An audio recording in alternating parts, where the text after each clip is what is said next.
Olá, está começando mais um Justiça do Trabalho na TV, produzido pelo Tribunal Regional do Trabalho de Santa Catarina, que neste mês de dezembro completa 35 anos de existência. E para falar sobre a trajetória do tribunal desde a sua criação num período de regime militar até os dias de hoje, nós recebemos dois convidados, o desembargador Grácio Petroni, atual presidente do TRT, ele já foi corregedor da instituição e é membro do Conselho Superior da Justiça do Trabalho, e a desembargadora Lígia Maria Teixeira Gouveia, única magistrada em atividade desde o início do TRT catarinense.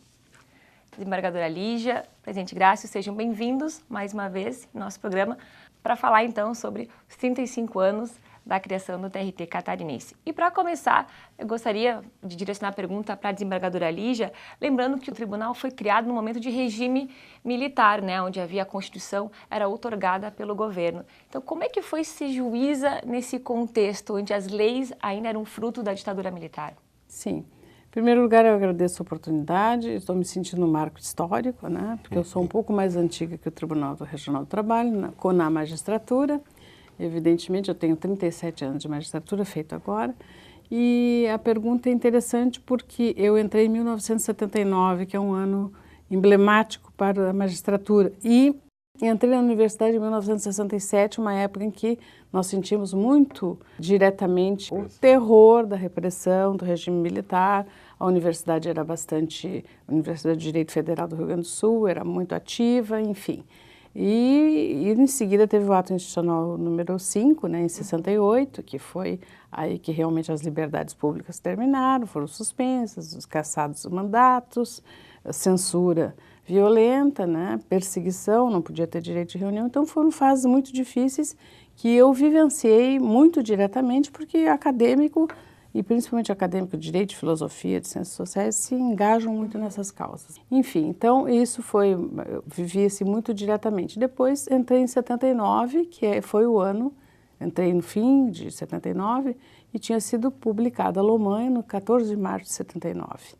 E a LOMAN foi uma lei autoritária num regime de exceção e tinha um objetivo exclusivo de responsabilizar os juízes pelas negligências em relação aos processos, que seriam uma causa forte do emperramento judiciário. Quando isso era uma falácia, porque a LOMAN está vigente até hoje e o judiciário continua com alguns problemas. Os problemas estruturais não foram enfrentados, né? Então, a magistratura do meu tempo era uma magistratura calada pelo regime autoritário. E se não entrasse calada, ia ser calada, né? Nós tínhamos essa espada de Damocles. Então, efetivamente, foi uma época difícil, eu vi a evolução da democracia logo uns anos após, enfim, aí a questão da liberdade de expressão, o retorno. Hoje a magistratura é uma magistratura muito mais relaxada, muito relax, digamos, nesse sentido, né? Muito mais autêntica. E a democracia, mesmo com suas mazelas, recuperou a liberdade de expressão, que eu vejo que para o magistrado é bastante importante. Eu queria aproveitar um gancho que a senhora comentou da democracia. E se me permite, eu só para complementar, claro. Eu acho que hoje... Primeiro agradecer também a presença, o meu chamado aqui, e dizer o seguinte, que hoje a magistratura está muito mais participativa. Saiu daquele encastelamento que era uma forma de natural até para se preservar, e a outra, como disse a colega Lígia, por força do regime. E hoje está muito mais participativo, com voz ativa na sociedade, dizendo que o juiz também pertence a essa mesma sociedade e, obviamente, tem que nela conviver. Bom, e agora eu queria ouvir do presidente como que foi entrar na magistratura, iniciar justamente no momento oposto à desembargadora Lígia, né? 10 anos depois, em 89, logo após a promulgação da Constituição, onde havia uma valorização muito maior dos direitos sociais, né? Como é que foi esse início na magistratura? Olha, e é uma coisa, um fato curioso, eu iniciei exatamente na então Junta de Conciliação e Julgamento, que era presidida pela juíza, então juíza Lígia, né? Mas ela estava no exterior fazendo um curso. Não sei, eu me senti realizado, embora o número de processos tenha aumentado muito. À época, lá em Tubarão, era cerca de 2.000, 2.500 processos por ano, por força da construção da usina Jorge Lacerda 4. Mas era a função que eu tinha sabe? Era o que eu tinha que fazer e fiz. E juiz novo, com toda a garra do mundo. E cheguei a dar 79 sentenças por mês lá em Tubarão. E não me arrependo. E foi exatamente por isso que quando abriu a vaga para Tubarão, aí já a segunda vara não, a primeira, porque a desembargadora Lígia foi para a segunda, eu fiquei, ninguém queria Tubarão. E hoje é um fórum bem tranquilo. Uhum. Ou então, para concluir esse assunto, eu queria que vocês falassem um pouquinho, então, da evolução da jurisprudência do TRT ao longo aí desses 35 anos de história. Olha, eu vejo que... Eu sempre digo o seguinte, parafraseando Euclides da Cunha, o brasileiro é, antes de tudo, um forte, e o povo brasileiro é um forte. E acho que o magistrado brasileiro é um forte também, porque nós vivemos as voltas com planos econômicos, a nossa questão econômica, desestabilização econômica, que nós vivemos disso. Agora estamos de novo numa crise, mas de tempos em tempos nós vivemos uma crise. Isso impacta diretamente a justiça do trabalho, o desemprego, as causas, os planos. Ele falou na minha ida para a França. Eu fui para a França em fim de 88, voltei em meados de 91. Saí que tinha um plano Bresser. Quando eu voltei tinha o plano Bresser, tinha o plano Verão, o plano Collor 1 e o plano Collor 2, metade de 91. Então, isso significa o quê? Uma releitura, um reestudo, as leis no Brasil não têm uma perfeição técnica na redação e muito menos essas leis feitas a rodo, né? Não tem. Então nós vivemos a jurisprudência tem que vir a galope, porque ela é a ciência da lei e a lei sempre tem alguns defeitos, algumas lacunas e o juiz tem que se ver com esse tipo. Então eu acho que a jurisprudência catarinense evoluiu. Mas não tem outra alternativa. Tem que evoluir porque nós vivemos de sobressalto em sobressalto e isso impacta diretamente na economia. E aí, impactando a economia, capital e trabalho, evidentemente, empregado e empregador começam a ter as suas desavenças. Sim, acaba refletindo na justiça do trabalho. Bom, e ambos também passaram por um outro momento importante e decisivo para a justiça do trabalho, que foi lá em 1999, quando se promoveu, então, a tentativa de extinção da justiça do trabalho. Na época, a desembargadora Lígia era corregedora do tribunal. E como que foi assim, na época, o tribunal respondeu, enfim, a essa investida? A proposta inicial, que foi encampada pelo Antônio Carlos Magalhães, que era presidente do Senado, e o Aloysio Nunes Ferreira era o autor da proposta, era uma proposta de extinção do TST, mas evidentemente que vinha a reboque a extinção da Justiça do Trabalho, né? E a proposta era uma proposta difícil de ser encampada, porque nós teríamos que ser encampados pela Justiça Federal, né? E haveria, evidentemente, uma série de outros problemas.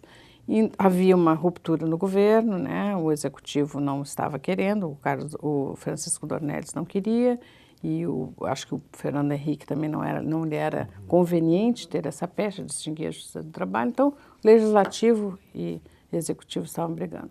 Os tribunais se uniram. Houve muita união, houve manifestação em todos os tribunais praticamente, nós íamos, ou o doutor Chedid, que era o presidente, ou íamos nós dois nessas manifestações e fazíamos, praticamente sediou-se em Brasília o Colégio de Presidentes e Corregedores, ou seja, o trabalho congressual, sempre tinham pequenos grupos falando com deputados, com senadores, conscientizando da situação. Então, foi um período de muita luta, de muita batalha. E eu acho que isto, de uma certa maneira, uniu a Justiça do Trabalho. Foi um exercício de união, de associação por determinada causa, né?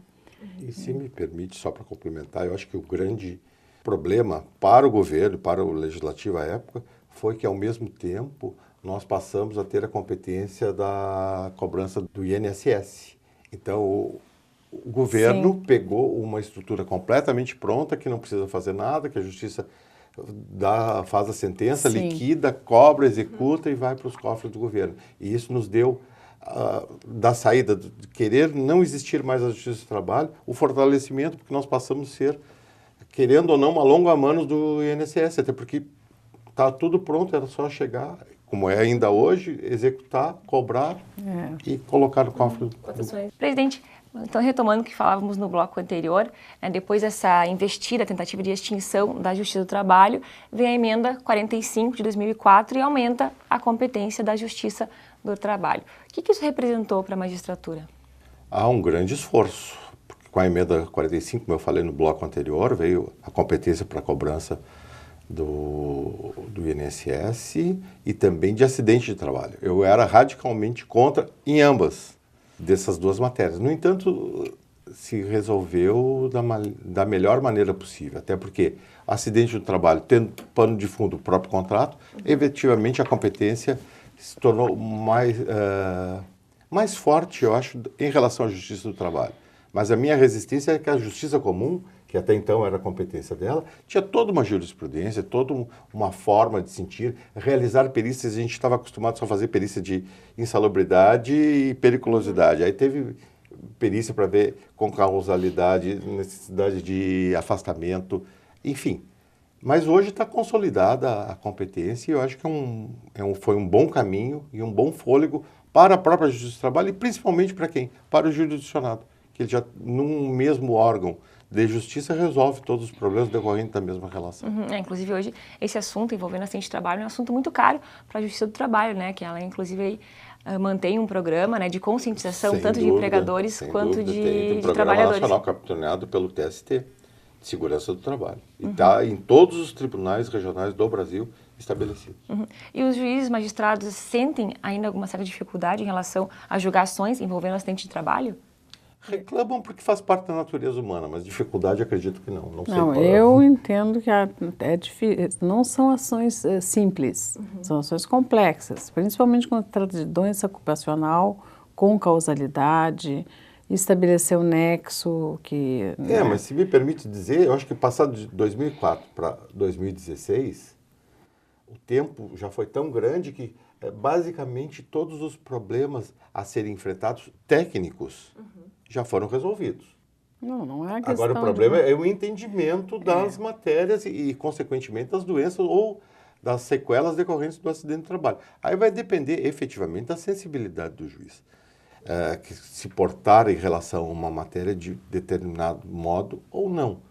Mas eu não vejo, assim, grande dificuldade de equação do problema. Pode ter dificuldade no enfrentamento da matéria, mas a equação do problema para a sentença, quer me parecer que não há mais. Eu tive a seguinte dificuldade. Eu saí da administração, que vai acontecer com alguém aqui ao meu lado, qualquer dia, que vai ter ficado 4 anos na administração, vai voltar para a jurisdição. Eu fiquei 6 anos. Quando eu voltei, estava na emenda constitucional 45 com um acidente de trabalho, com algumas fixações do INSS, e acidente de trabalho era uma matéria estranha para nós. Então, acho que foi muito difícil, mas eu até hoje tenho muita sensibilidade para julgar acidente de trabalho. Eu tenho dificuldade de, assim, fixar a reparação, a lesão moral, qual é a reparação em pecúnia que isso vai dever. Até hoje eu tenho... é algo que eu me ressinto quando eu vou decidir o valor, quando eu vou decidir uma concausa, quanto o empregador contribuiu, quanto o trabalho contribuiu, quanto o empregador deve. Então, eu acho que tem alguns temas que envolvem, que são temas, não é pelo tempo, eu acho que ainda são temas contundentes, dolorosos muitas vezes. Vai ao encontro que eu estava dizendo, depende da sensibilidade do juiz. Essa sensibilidade, esse ressentimento que a desembargadora Lígia está colocando é exatamente de como eu me porto frente àquele problema. Por isso que eu digo que não é mais de tecnicismo, e sim de sentimento, sensibilidade do julgador na resolução do conflito. Exatamente. É mais fácil definir um aviso prévio proporcional. Sem dúvida. Do que estabelecer umas valor para do que estabelecer personalista. Exatamente. Então, acho que é. Sim. É um tema realmente bem doloroso. Bem acho delicado. Que é um tema doloroso. Sim, agora vou mudar um pouquinho de assunto. Eu gostaria de ouvir a desembargadora Lígia, que foi a 5ª mulher a tomar posse no cargo e a 4ª a assumir a presidência da instituição, como tu mencionou na resposta anterior. A gente sabe que muitos direitos, né, da mulher do mercado de trabalho já foram reconhecidos, mas umas questões ainda persistem, né, que é em relação à diferença salarial, mulheres mulheres ainda ganham menos que homens, ainda existe a questão do assédio sexual, enfim, dupla jornada, várias questões envolvendo. Então eu pergunto se a luta da mulher, né, pela igualdade está longe de chegar ao fim? Essa pergunta eu acho absolutamente irrespondível.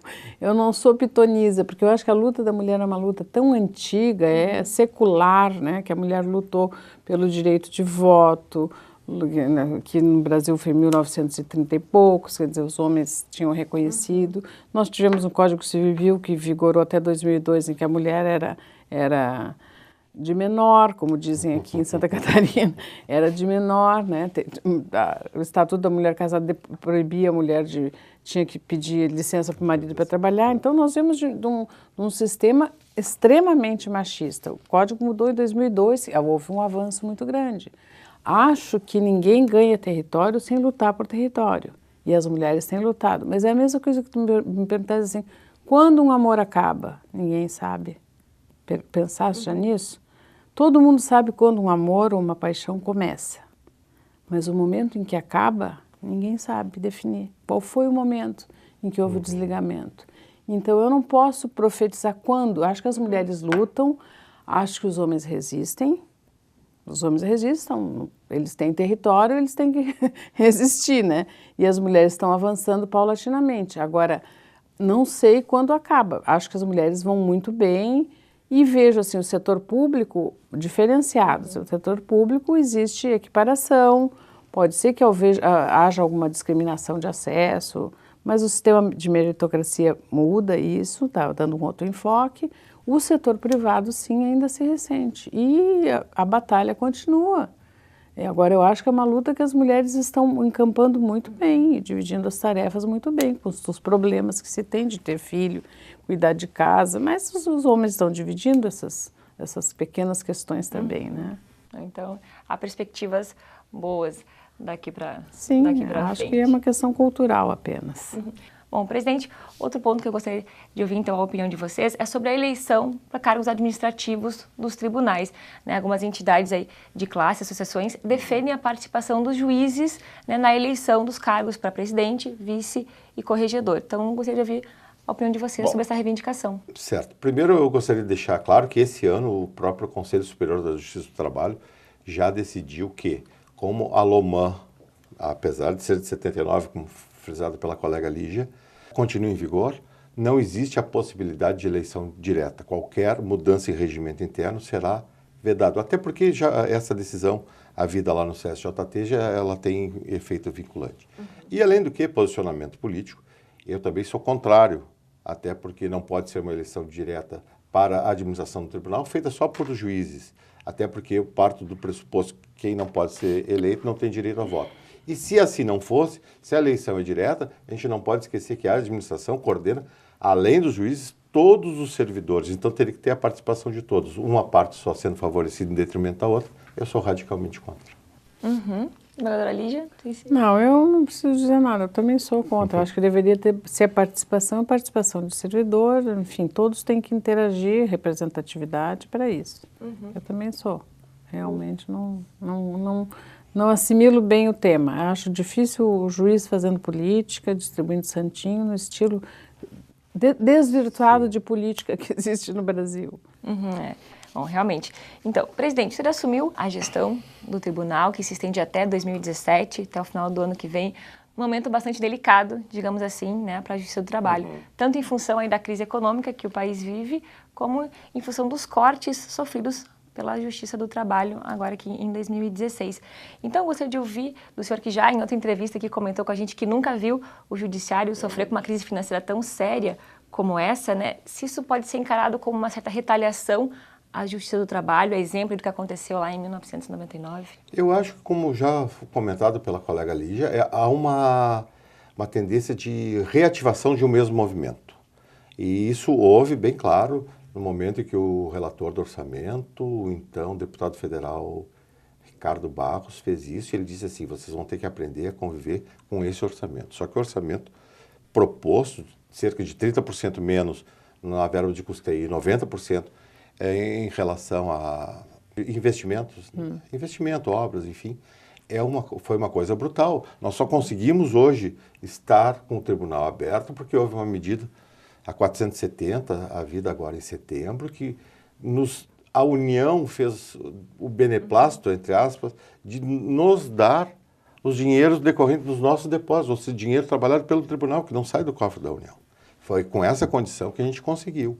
E eu acho, sim, não sei se é do atual governo, ainda não tenho como me posicionar, mas do governo anterior, que era uma efetiva retaliação à Justiça do Trabalho, com um movimento cíclico também para fazer a precarização da justiça, dessa justiça, né? Uhum. Bom, desembargadora Lígia, tramitam no Congresso alguns projetos polêmicos em relação aos direitos dos trabalhadores, tanto em relação à terceirização como em relação à prevalência do negociado sobre o legislado. Diante disso, a senhora acredita que a Justiça do Trabalho pode perder importância caso esses projetos aí sigam em frente, sejam aprovados? Eu não vejo como perda de importância da Justiça do Trabalho. Não vejo porque as coisas só se travestem, se vigorar isso. Eu acho que nós não temos estrutura, em primeiro lugar, nós temos que ter uma reforma sindical para termos essa prevalência de negociados sobre sindicatos fortes e representativos. E número 2, acho que não é se ocorrer, a Justiça do Trabalho vai ter outro papel, vão ter sempre cláusulas para serem discutidas, para serem interpretadas, vai mudar o papel. Agora, eu vejo o problema para os trabalhadores, acho que o Brasil ainda tem que dar uma proteção mínima para os trabalhadores, mínima. E nós já temos algumas cláusulas constitucionais sobre horário de trabalho, enfim, várias situações em que há essa flexibilização, já há isso. Talvez aumentar uma ou outra questão, mas terceirização em atividade fim eu vejo com muita dificuldade. E acho que o sofrimento maior realmente não vai ser para a justiça, vai ser para o trabalhador. A perda é do trabalhador brasileiro. Eu também acho isso, se me permite dizer. Existe toda uma estrutura feita, estrutura de poder, para garantir a satisfação de direito sonegado. No momento em que houver qualquer mitigação desse poder ou estabelecimento de outras questões que influenciam na decisão da Justiça do Trabalho, quem perde não é a Justiça do Trabalho. Porque nós, juízes, querendo ou não, vamos supor, acaba a Justiça do Trabalho, faremos parte da Justiça especializada junto à Justiça Federal. Nós continuaremos trabalhando com outras competências ou não, mas quem garante os direitos sonegados dos trabalhadores? E a gente não pode esquecer que o Brasil, ainda um país em desenvolvimento, para não dizer subdesenvolvido, tem uma grande massa de mão de obra que não tem qualificação alguma, sequer o ensino fundamental. Então, vai poder se fazer presente e se fazer ouvir em relação ao capital? Eu acho difícil. Quem perde, para mim, nesse caso, é a sociedade como um todo. Uhum. E aproveitando essa mesma linha, vocês acreditam que com a possível aprovação da PEC 55, os trabalhadores também correm algum risco? Eu acho, porque no momento em que se ingesta, se faz um teto, não se dá orçamento, tem que se gerenciar. E só para ter uma ideia, hoje assim, o orçamento não é o orçamento posto, e sim o orçamento executado, pago, somente com a correção da inflação. Se esse ano nós tivemos este grande problema de quase não conseguir chegar ao final do ano, isso se perpetuando em 20 anos, a Justiça do Trabalho quer me parecer que não terá condições de suportar a sua própria estrutura com tão pouco orçamento. Mas quero ratificar aqui o que eu já disse, não é pela manutenção da própria Justiça do Trabalho, e sim o papel que ela tem na sociedade de distribuir justiça. Esse é o grande problema que me salta aos olhos, não sei como os outros veem, mas eu acho que a justiça social, como um todo, ela não existe por si só, e sim para garantir direitos sonegados. Uhum. Bom, a gente está caminhando para o final da entrevista, só gostaria que vocês contassem para o nosso público alguma história, compartilhassem assim, alguma história que marcou vocês ao longo desses 35 anos no tribunal. Eu tenho uma aqui. Quando aconteceu comigo eu fiquei muito brabo, mas agora é matéria de riso. Era uma reclamação de uma doméstica que havia relação de emprego, negado pela patroa e mantida pela empregada. Aí chegou a testemunha da empregada lá e eu perguntei, dona fulana, a senhora sabe se a reclamante trabalhou para dona fulana para reclamar? Sei. De quando a quando? Ela me disse as datas exatas. Quanto que ela recebia? Salário mínimo. Ela trabalhava todos os dias, trabalhava. De que hora a que hora? De tanto a tanto. Eu digo, puxa vida, mas como é que a senhora sabe tanto da vida da reclamante? Ah, responde a testemunha, porque eu trabalhei com a reclamada. Ah, a senhora trabalhou com a reclamada? Sim. De quando a quando? Não me lembro.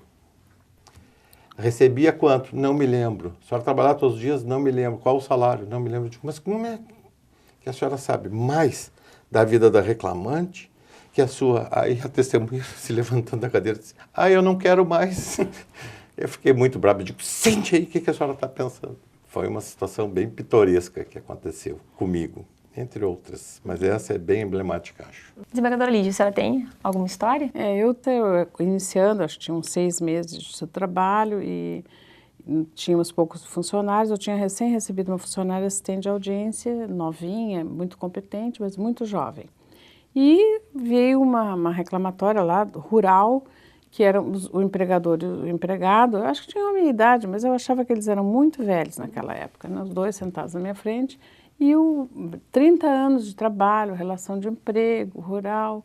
E aí, na época, lia-se a contestação, começou a contestar o advogado, um brilhante advogado de Criciúma, e leu, e aí ia dizendo que não, que era ameação, que eram sócios, e foi desnaturando a relação. E o senhorzinho, que era o empregado, começou a ficar vermelho, daqui a pouco ele começou a chorar e começou a sufocar e meio que tombou. Quando ele tombou, eu parei a audiência, disse, por favor, vamos parar, vamos evacuar, levem ele para o banco, comecei a tomar providências. Quando eu olho, estava a minha secretária chorando e vermelha e começando a passar mal. E eu disse assim, pelo amor de Deus, não, tu vai no banheiro, toma uma água, vai para lá, tu não pode passar mal.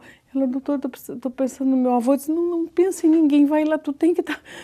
Já chega na sala de audiência. E foi uma situação difícil, porque ele foi para um banco, era em Criciúma. Sim. Foi para um banco, chamaram o SAMU, enfim, né? Uhum. E tudo se resolveu, na próxima audiência fizeram um acordo. Mas o pior impacto foi a minha secretária. Eu já estava, assim, trabalhando com dificuldade com a situação, e a minha secretária, a minha assistente, começou a passar mal também. Eu disse, não, 2 no mesmo dia, não vou aguentar aqui dentro.